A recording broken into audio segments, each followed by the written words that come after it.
Exactly 200 years ago, this institution's first president, Thomas Telford, submitted his proposals for his masterpiece, the beautiful Menai suspension bridge.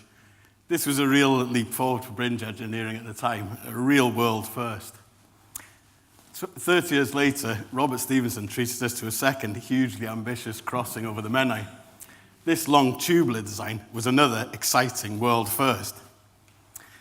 A third crossing is now in the pipeline, and Welsh Government have recently consulted on a range of structure types and routes next to the Britannia Bridge. And one big problem with this is that the new bridge is likely to overwhelm or confuse the form of the existing grade-listed bridge.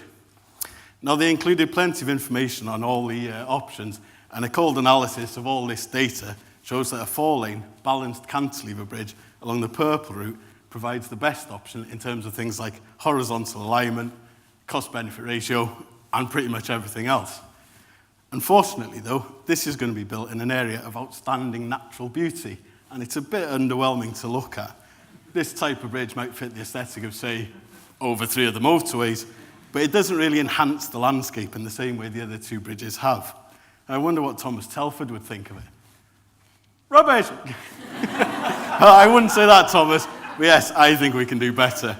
But what can we do to enhance this legendary landscape? A landscape of dragons, of kings and giants, of myths and legends, like the legend of Bendigeidfran, the giant king of the Mabinogion tales.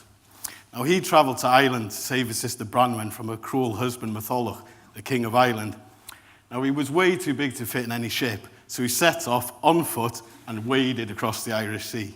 And when Matholwch saw this spectacle, he bravely ran away and burned the bridge, leaving a deep ravine behind. Undeterred, Bendigeidfran bellowed, "Avo Ben bid bont." The one who leads must be a bridge. And he reached his body out over the gap, allowing his men to cross over him. Inspired by this, I give you Pont Bendigeidfran. This takes the best bridge design, but replaces the central support with a giant statue of Bendigeidfran, wading in the Menai to hold up the bridge. Is this practical?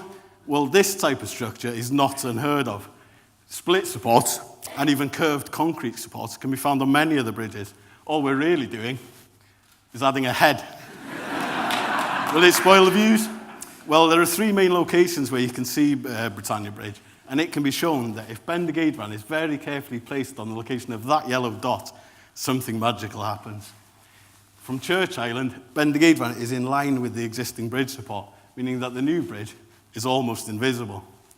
From the Nelson Memorial, Bendigeidfran is framed by Britannia's northern archway in front of it. And similarly, from the lay-by, Bendigeidfran is perfectly framed by the southern archway of the Britannia Bridge behind. The 2 bridges complement each other beautifully. So, when I see 400 rolls around, do we want them to remember us for building this or this? Thank you.